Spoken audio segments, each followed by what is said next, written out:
बिस्मिल्लाहिर्रहमानिर्रहीम। अस्सलाम वालेकुम दोस्तों, मैं हूं शाहिद नईम और जावास्क्रिप्ट की एक नई वीडियो के साथ हाजिर खिदमत हैं। दोस्तों, हमेशा की तरह एक क्वेश्चन करूंगा ताकि मुझे इल्म हो सके कि आप किस कदर दिलचस्पी के साथ जावास्क्रिप्ट को सीख रहे हैं और साथ साथ हमारी रिवीजन भी होती रहती है। तो आज का क्वेश्चन ये है कि एक ऑब्जेक्ट के अंदर प्रोटोटाइप का क्या काम है, यानी प्रोटोटाइप क्या होती है, ये आपने बताना है। जब आप अप्लाई करें तो अपना नाम और अपने शहर का नाम भी लिखें ताकि हमें पता लग सके कि आप कहाँ से हमारे साथ जावास्क्रिप्ट को सीख रहे हैं। तो इससे पहले कि आज की वीडियो का आगाज़ करें, तमाम वो दोस्त जिस चैनल पे नए हैं उनसे गुजारिश है कि अगर अभी तक आपने हमारे चैनल को सब्सक्राइब नहीं किया तो चैनल को सब्सक्राइब कर लीजिए और उसके साथ नज़र आने वाले बेल के आइकन पर क्लिक करना मत भूलें। इससे ये होगा कि हमारा एक लॉन्ग टर्म रिलेशनशिप इस्टेब्लिश हो जाएगा। जब भी हमको नई वीडियो अपलोड करेंगे आपको उसका नोटिफिकेशन मिलेगा और आप उससे भरपूर फ़ायदा हासिल करेंगे। अब बगैर ताख़ीर के चलेंगे कंप्यूटर की स्क्रीन पर और आज की वीडियो का आगाज़ करेंगे।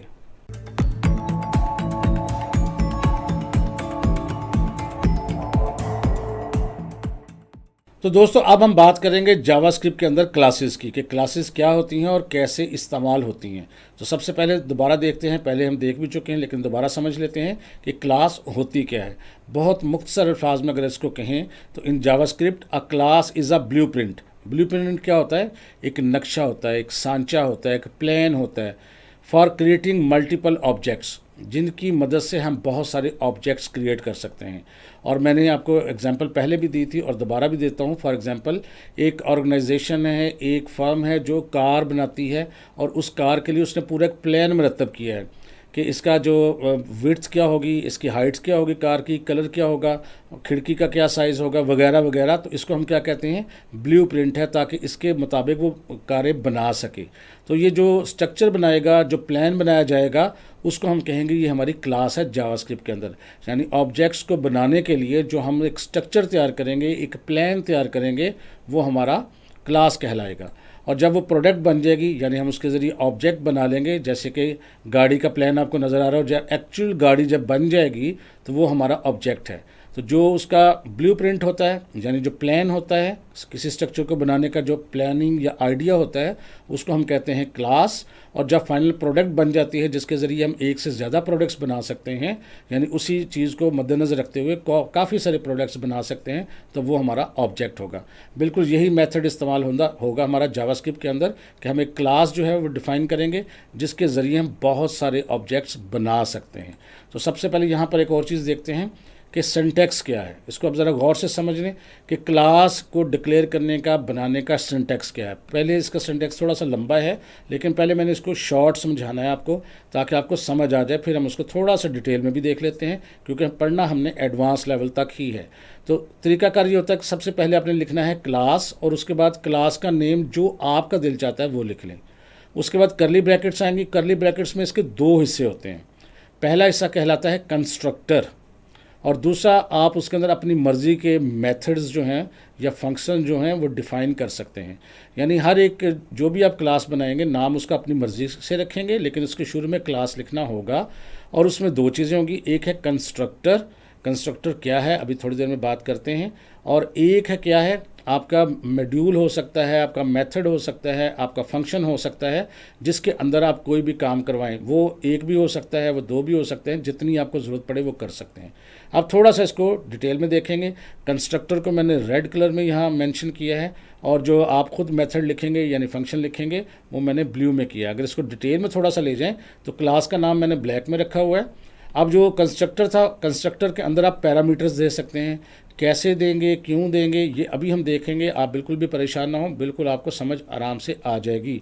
पैरामीटर्स देंगे और पैरामीटर्स को हम किसी वेरिएबल में स्टोर भी करवा लेंगे, किसी प्रॉपर्टी में, किसी की में स्टोर भी करवा लेंगे। इसी तरह जो ब्लू कलर में था मेथड, तो मेथड वन जो भी आपने उससे काम लेना हो, एक मेथड लिख लें, दो मेथड और फंक्शन एक ही चीज़ है, दो लिख लें, तीन लिख लें, जितनी आपकी ज़रूरत है उतनी लिख लें। तो ये एक सिंटैक्स है, इसको आपने दोबारा गौर से देखना है और इसको समझने की कोशिश करनी है। जब तक इसका प्रैक्टिकल नहीं होगा आपको ज़्यादा अच्छे से समझ नहीं आएगी। अब थोड़ा सा मज़ीद आगे देखते हैं कि एक क्लास से हमने ऑब्जेक्ट कैसे बनाना है, how to create object from class. यानी क्लास तो हमारी बन गई, एक हमारा सांचा तैयार हो गया है। उसके ज़रिए ऑब्जेक्ट कैसे बनाना है, तो ऑब्जेक्ट का नाम लिखेंगे। हाँ, अगर ऑब्जेक्ट का नाम पहले से डिक्लेयर नहीं है तो उसके शुरू में लेट या कॉन्स्ट भी लिखेंगे। उसके बाद आप लिखेंगे न्यू, ये एक कीवर्ड है समझ लीजिए इसके लिए। और उसके बाद क्लास का नाम जो आपने रखा होगा वो आप दे देंगे। अगर आपने उसके अंदर पैरामीटर्स यूज़ करने हुए तो पैरामीटर्स भी यूज़ कर सकेंगे। तो ये है एक इसका तरीकाकार। अब हम देखते हैं कि कंस्ट्रक्टर क्या है और इसमें कैसे बना सकते हैं चीज़ें। इसके लिए जल्दी से चलते हैं कोड एडिटर विंडो के अंदर और समझने की इसको कोशिश करते हैं। तो इसको समझने से पहले ऑब्जेक्ट को एक दफ़ा दोबारा समझ लें। फ़र्ज़ करते हैं हमारा एक ऑब्जेक्ट हो, जैसे हम कहते हैं लेट और एम्प्लॉय और इज इक्वल टू और कर्ली ब्रैकेट में हम एक बना लेते हैं उसकी की, जैसे यहाँ लिख देते हैं फुल नेम और उसके अंदर कुछ लिख देते हैं, जैसे मैंने अपना नाम ही लिख दिया और आगे कॉमा देंगे और फ़र्ज़ करते हैं उसके लिखते हैं सैलरी और कॉलन के बाद सैलरी आप कुछ भी लिख दें। फ़र्ज़ करते हैं मैंने कोई भी एक फ़िगर लिख दी है यहाँ पर। तो ये हमारा क्या बन गया है, ये हमारा बन गया है एक ऑब्जेक्ट। इसको आपने याद रखना है कि ये हमारा ऑब्जेक्ट इस तरह से बनता है। अब इसको यूज़ कर सकते हैं। आपको पता है कि अगर हम एम्प्लॉय को डिस्प्ले करवाएंगे तो ये दोनों चीज़ें भी डिस्प्ले हो सकती हैं और एक एक की भी इसकी डिस्प्ले हो सकती है। ये ऑब्जेक्ट है, लेकिन ये बनाने के लिए हमें इसका एक सांचा बनाना पड़ेगा। सांचा बनाने के लिए इसमें क्या क्या चीज़ें हमें यूज़ करनी पड़ेंगी। इसमें फुल नेम है, सैलरी है, ये हमारा एक सांचा है। ठीक है, अब क्लास बनाते कैसे हैं। क्लास बनाने के लिए अब इसको मैं करता हूँ यहाँ से सिलेक्ट करके कंट्रोल/ के साथ कमेंट आउट कर दिया ताकि लिखा हुआ आपके पास रहे, लेकिन इसकी हमें ज़रूरत है नहीं। ये सिर्फ मैंने आपको समझाने के लिए लिखा है, जब हम बनाएंगे तो इससे मदद लेंगे। लेकिन अभी इस वक्त इसको भूल जाएं, पहले देखते हैं क्लास हम बनाते कैसे हैं। तो क्लास के लिए हम क्या लिखते हैं, यहाँ लिखते हैं क्लास और उसका नाम जो मर्ज़ी रख लें। फ़र्ज़ करें नाम मैं रख लेता हूँ एम्प्लॉय, क्योंकि एम्प्लॉय के नाम से हम बनाना चाहते हैं एक ऑब्जेक्ट। और उसके बाद हम क्या करेंगे, यहाँ देंगे जी कर्ली ब्रैकेट्स। अब इन ब्रैकेट्स के अंदर हमने काम करना है। याद रखिएगा, अगर हमने अपना कोई फंक्शन देना हो तो वो भी बना सकते हैं, लेकिन एक होता है कंस्ट्रक्टर। तो वो यहाँ लिखेंगे हम कंस्ट्रक्टर, लिखा हुआ भी आ जाएगा और यहाँ कर्ली ब्रैकेट्स भी देंगे उसके बाद, छोटी ब्रैकेट देने के बाद। तो इसके अंदर जो कोडिंग लिखनी हो आप लिख सकते हैं। क्या लिखेंगे, क्यों लिखेंगे, अभी देख लेते हैं। लेकिन अभी ये अगर ना भी हो तो इसके बगैर भी काम चल जाता है। ठीक है जी। अब मैं ऐसा करता हूँ, मैंने लिख तो दिया है लेकिन अभी मैं इसको यहाँ से कमेंट आउट कर देता हूँ। समझ लें आप नहीं लिखा, या अभी चाहें तो आप इसको समझ लें है ही नहीं। अब इसको मैं छोड़ भी देता हूँ ऐसे, ताकि आप कंफ्यूज ना हो। अगर हम इसके अंदर अपना कोई फंक्शन जो है वो डिक्लेयर करना चाहते हैं, अपना कोई बनाना चाहते हैं फंक्शन, तो हम कैसे लिखेंगे। फ़र्ज़ करते मैं यहाँ लिख देता हूँ डिटेल के नाम का मैंने एक फ़ंक्शन बनाने लगा हूँ और कर्ली ब्रैकेट के अंदर यहाँ मैं लिखता हूँ यहाँ पर कंसोल डॉट लॉग, ब्रैकेट के अंदर यहाँ मैं टिक साइन, बैक टिक साइन जो है वो इस्तेमाल करता हूँ। यहाँ लिख देता हूँ एम्प्लॉय नेम और मैं चाहता हूँ यहाँ एम्प्लॉय नेम डिस्प्ले करवाएं और उसके लिए ज़ाहिर है यहाँ पर मैं दूंगा $, और कर्ली ब्रैकेट के अंदर वो वेरिएबल ले लेंगे हम जिसके अंदर एम्प्लॉय नेम रखना है। फ़र्ज़ करते हैं उसका नाम हम रख लेते हैं फुल नेम, ये एक वेरिएबल होगा। अब उसके बाद यहाँ पर उससे बाहर मैं लिखता हूँ एंड सैलरी, और यहाँ सैलरी दिखाना चाहते हैं तो $, के साथ कर्ली ब्रैकेट में यहाँ लिख देते हैं सैलरी और यहाँ पर एंड पे सेमीकोलन। अच्छा जी, यहाँ पर ये नई लाइन पे इसलिए आ गया कि हमने इसको जो है सेट किया हुआ है। यहाँ पर अगर आपके नहीं आ रहा तो व्यू के अंदर जाके यहाँ वार्प वर्ड को जो है एक्टिवेट कर ले। उससे ये होगा कि अगर आपका लाइन लंबी होगी तो नई लाइन पे आ जाएगी। अच्छा जी, अब हमने सिर्फ एक बनाया है कि एक फंक्शन बनाया जिसके अंदर है डिटेल में क्या है कि हमने एक भैया एम्प्लॉय नेम क्या है फुल नेम और सैलरी क्या है सैलरी। और एक चीज़ जो मैंने आपको याद करवाई थी दोबारा याद करवा रहा हूँ कि अगर आपने किसी वेरिएबल को यूज़ करना हो ऑब्जेक्ट के अंदर तो उसी के अंदर उसको डिस्प्ले भी करवाना तो उसके शुरू में आपको दिस लगाना पड़ता है, अदरवाइज़ वो डिस्प्ले नहीं होगा। तो यहाँ लिखेंगे दिस डॉट फुल नेम, यानी इस मॉड्यूल के अंदर यानी इस ऑब्जेक्ट के अंदर जो वेरिएबल फुल नेम है वो इस्तेमाल करें और सैलरी के शुरू में भी दिस लगाना पड़ेगा, यानी ये वो वेरिएबल है जो इस मेथड के अंदर इस ऑब्जेक्ट के अंदर इस्तेमाल हो रहा है। तो ये मैंने पिछली वीडियो में भी बताया था, आपको दोबारा बता दिए। अब क्लास तो हमने बना दी, उसके अंदर कंस्ट्रक्टर वगैरह तो कुछ भी नहीं रखा हमने। अब हमने क्या किया है, हमने यहाँ पर एक बना दिया है फंक्शन जिसका नाम है डिटेल। अब अगर हम एक बनाना चाहते हैं अपना ऑब्जेक्ट तो कैसे बना सकते हैं, हम यहाँ लिख सकते हैं लेट EMP1 यानी एम्प्लॉय 1 इज़ इक्वल टू, यहाँ लिखेंगे न्यू और क्लास का नाम है हमारा एम्प्लॉय, तो हम यहाँ टाइप कर देंगे एम्प्लॉय और ब्रैकेट के अंदर इस तरह खाली छोड़ देंगे और सेमीकोलन। अब ये हमारा एक जो है बन जाएगा नया ऑब्जेक्ट। इसको हम प्रिंट भी करवा सकते हैं। अगर हम इसको प्रिंट कराना चाहें तो यहाँ लिखते हैं कंसोल डॉट लॉग और यहाँ पर हम emp1 जो है लिख देते हैं। तो ये क्या करेगा, पहले उसको क्रिएट करेगा फिर उसको डिस्प्ले करेगा। हम इसको करते हैं सेव और एक दफ़ा रिजल्ट देखते हैं। तो ये देखिए एम्प्लॉय के नाम का एक बन चुका है ऑब्जेक्ट और उसके अंदर क्या है, खाली है, सिर्फ प्रोटोटाइप ही है, उसका कुछ भी उसके अंदर नहीं है। क्यों नहीं है, क्योंकि अभी हमने उसके अंदर कुछ दिया ही नहीं है।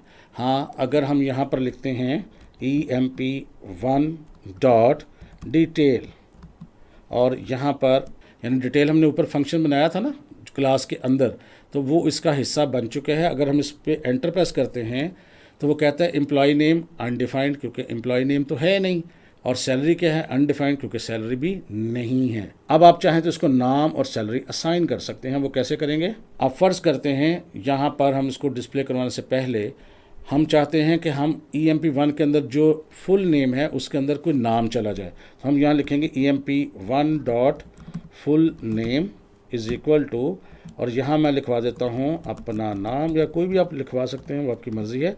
तो ये क्या होगा, एम्प्लॉय1 के अंदर जो फुल नेम है उसके अंदर नाम चला जाएगा और सैलरी भी इसी तरह ही आएगी emp1 डॉट सैलरी, और उसके अंदर आप कोई अमाउंट लिखवा दें। जैसे फ़र्ज़ करते हैं मैं यहाँ पर कोई भी, चलो फिगर राउंड ही कर देते हैं, मैंने यहाँ पर कोई अमाउंट लिख दी है।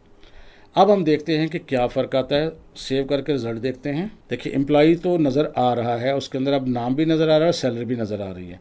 अब अगर हम यहाँ लिखते हैं emp1 डॉट डिटेल और यहाँ पर एंटर प्रेस करेंगे तो देखें क्या आता है। वो कहता है एम्प्लॉय नेम क्या है, शाहिद नईम, और सैलरी क्या है 89,000। और ये कहाँ से आ रही है, ये क्लास की वजह से आ रही है। क्यों, क्योंकि एम्प्लॉय के अंदर यहाँ पर देखें नेम भी है, सैलरी भी है, और यहाँ पर इसके अंदर एक फंक्शन जो है जो क्लास की वजह से बन चुका है वो भी इसके अंदर शामिल हो चुका है। अगर हम प्रोटोटाइप पे क्लिक करेंगे तो देखें उसके अंदर कंस्ट्रक्टर भी खुद ब खुद बन चुका है, क्योंकि अगर हम कंस्ट्रक्टर ना बनाएंगे क्लास के अंदर तो वो खुद बना देता है और उसका कोई अभी काम नहीं है कुछ भी किसी किस्म का। आप चाहें तो खुद बना लें, नहीं तो उसके अंदर कंस्ट्रक्टर एक ज़रूर आ जाएगा। और डिटेल के नाम से भी एक चीज़ यहाँ पर मौजूद है। ठीक है, अब यहाँ डिटेल कहाँ से आई है, ये देखें ऊपर हमने क्लास के अंदर बनाई थी डिटेल के नाम का एक फंक्शन बनाया था जिसके अंदर हमने सिर्फ एक मैसेज प्रिंट करवाया था और कुछ नहीं करवाया। अच्छा, कंस्ट्रक्टर क्या करता है, कंस्ट्रक्टर ये करता है कि जब भी कोई ऑब्जेक्ट बनता है तो वो खुद ब खुद एक दफ़ा रन हो जाता है और उसके ज़रिए बहुत सारे हम काम कर सकते हैं। और जैसे फ़र्ज़ करते हैं अगर हम इसको डिस्प्ले ना करवाते, जैसे अभी ये जो कंसोल डॉट लॉग है आखिर को, इसको मैं अरेज कर देता हूँ, कंट्रोल एस करता हूँ और डिस्प्ले नहीं करवाया हमने, तो हमें कैसे पता लगेगा कि हमारे पास जो है emp1 के नाम का एक ऑब्जेक्ट जो बन चुका है। रिज़ल्ट देखते हैं तो देखिए स्क्रीन खाली है, हालांकि ऑब्जेक्ट तो बन चुका है। अगर हम यहाँ emp1 लिखते हैं तो ये देखें ऑब्जेक्ट तो डिस्प्ले होता है, उसके अंदर सारा कुछ होता है, फंक्शन वगैरह भी होते हैं, लेकिन हमें स्क्रीन पे नज़र कुछ नहीं आता।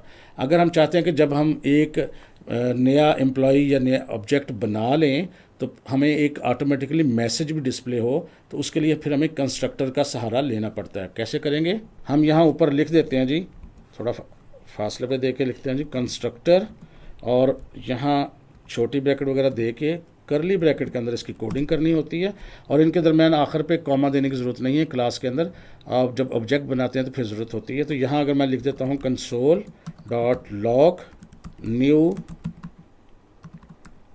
एम्प्लॉय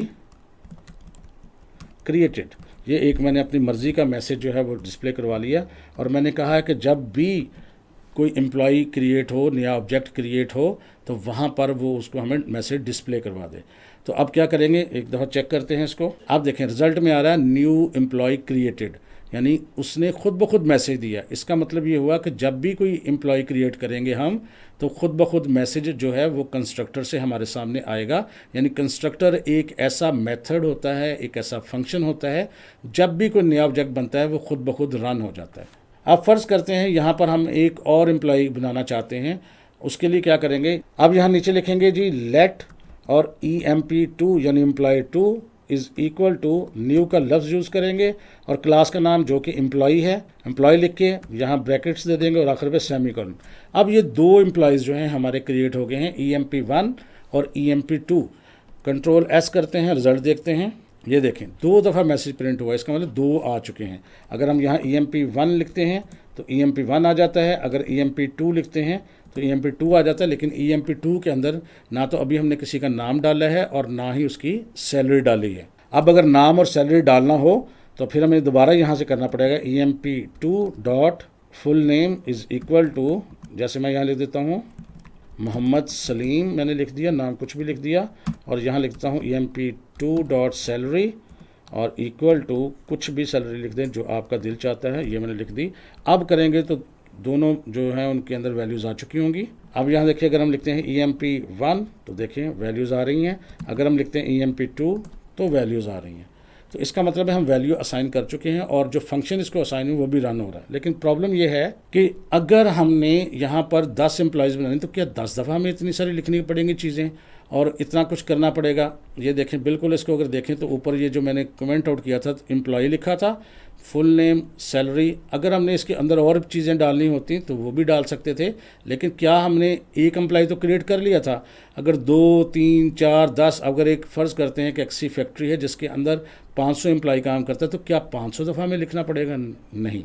उसके लिए हमने ये एक स्ट्रक्चर बना लिया है, एक प्लान कर लिया है, एक ब्लूप्रिंट बना लिया है, यानी क्लास बना ली है जिसका नाम एम्प्लॉय लिखा है और उसके अंदर यहाँ पर हम इस सिर्फ एक लाइन से एक एम्प्लॉय क्रिएट कर सकते हैं।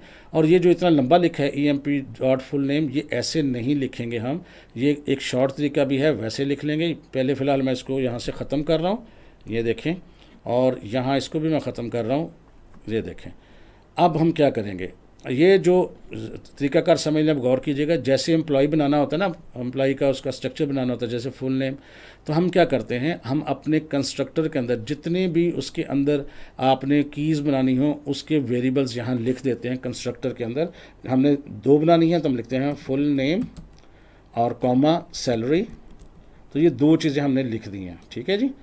अब इसको कैसे हम पास करेंगे, हम EMPLOYE1 जब करेंगे तो यहाँ उसके बजाय इसके केवल लंबा लिखे हम लिख देते हैं यहाँ पर, ये देखें शाहिद नईम, और कॉमा दे के यहाँ पर लिख देते हैं सैलरी। जो भी आप सैलरी लिखना चाहें वो आपकी अपनी मर्ज़ी है।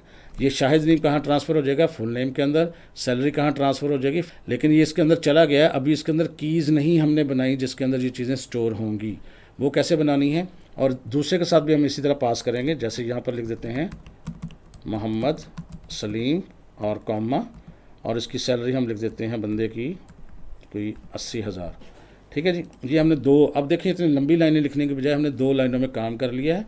और अब अगर इसको हम देखें तो क्या ये हमारा बन चुका है, बन तो चुका होगा, लेकिन ये वैल्यूज़ जो हैं कंस्ट्रक्टर को गई हैं लेकिन उसके अंदर भी स्टोर नहीं की हमने किसी वेरिएबल में। एक दफ़ा इसको डिस्प्ले करा के चेक भी कर लेते हैं। देखें जी, न्यू एम्प्लॉय क्रिएटेड का तो मैसेज आ रहा है, लेकिन अगर हम EMP1 को प्रिंट करवाते हैं तो खाली है और EMP2 को प्रिंट करवाते हैं तो खाली है। यानी कंस्ट्रक्टर को चीज़ तो गई है लेकिन अभी हमने उसको कहीं स्टोर नहीं करवाया, उसको स्टोर भी करवाना पड़ेगा। उसके लिए क्या करना पड़ेगा, हमें कोई एक की लेनी पड़ेगी। जैसे ये बिल्कुल ऊपर देखें फुल नेम लिया था, सैलरी ली थी, बिल्कुल इस तरह की लेनी पड़ेगी। और चाहे तो आप इसी नाम से भी ले सकते हैं, तो यहाँ लिखेंगे this dot full name is equal to full name. अब चाहें तो सेम नाम रख सकते हैं, इसमें कोई प्रॉब्लम नहीं है, लेकिन ये फुल नेम और वेरिएबल है और दिस डॉट फुल नेम और वेरिएबल है। दिस डॉट फुल नेम का मतलब है ये वो वेरिएबल है, वो की है जो इस क्लास के अंदर इस्तेमाल हो रही है, और फुल नेम वो वेरिएबल है या वो डाटा है जो आपको कंस्ट्रक्टर के ज़रिए हासिल हो रहा है जब आप न्यू ऑब्जेक्ट बनाने की कोशिश करते हैं। बिल्कुल इसी तरह यहाँ लिखेंगे दिस डॉट सैलरी। अब नाम चेंज रख सकते हैं, वो आपकी मर्ज़ी है, लेकिन पहचान के लिए मैंने वही रखी है ताकि आप भी कंफ्यूज ना हो। लें जी, और ये हमने 2 वेरिएबल्स चूँकि अब इसके अंदर स्टोर करवा लिए हैं, तो अब हम देखते हैं कि क्या नया ऑब्जेक्ट जो बनता है, नया एम्प्लॉय जब बनता है तो क्या उसके साथ सैलरी और नाम आता है। कंट्रोल S करते हैं, रिज़ल्ट देखते हैं। आप देखें दोनों एम्प्लॉयज़ क्रिएट हो चुके हैं क्योंकि 2 दफ़ा मैसेज आया है। ये मैंने इसलिए दिखाया ताकि आपको पता लग जाए कि 2 एम्प्लॉयज़ हो गए। अगर आप EMP1 अब लिखेंगे तो अब देखिए नाम भी आ रहा है, EMP2 लिखेंगे तो दूसरे बंदे का नाम आ रहा है। इस तरह अब आपने क्या करना है, अब हमने ये एक बना लिया स्ट्रक्चर। अब आप चाहें तो इसके अंदर जितने मर्जी फिर एम्प्लॉई ऐड कर लें। जैसे फ़र्ज़ करते हैं मैं यहाँ पर 2 और एम्प्लॉई ऐड करता हूँ। यहाँ लिखता हूँ जी let EMP3 is equal to new employee, bracket में उसका नाम लिख देता हूँ ज़ैम सुबहानी लिख दिया, कॉमा देके मैं इसकी सैलरी लिखने लगा हूँ और आखिर पर लगाएंगे सेमी कॉलन। एक और एम्प्लॉई ऐड करते हैं, let EMP4 is equal to new लिखेंगे और फिर क्लास का नाम जो कि एम्प्लॉई है और ब्रैकेट में पैरामीटर्स दे देंगे और सैलरी दे देंगे, जितनी आप लिखना चाहें लिख सकते हैं और आखिर पे हम सेमी कॉलन। तो इसका मतलब हमने 4 एम्प्लॉयज़ जो हैं क्रिएट कर लिए हैं। तो क्या ये चारों दफ़ा ये क्लास के ज़रिए इनके वेरिएबल्स में चला गया डाटा? देखते हैं। ये देखें 4 दफ़ा ये आ चुके हैं। ये मैंने मैसेज इसलिए प्रिंट करवाया ताकि आपको नज़र आता रहे। अब अगर हम लिखते हैं EMP1 तो देखें डाटा आ रहा है, उसके अंदर सारा कुछ उसका आएगा, ये देखें। और अगर हम इसकी डिटेल देना चाहें तो हम लिखेंगे EMP1 डॉट डिटेल और ब्रैकेट्स और यहाँ पर हम एंटर प्रेस करेंगे। देखें employee, Shahid Naeem and salary 78,000।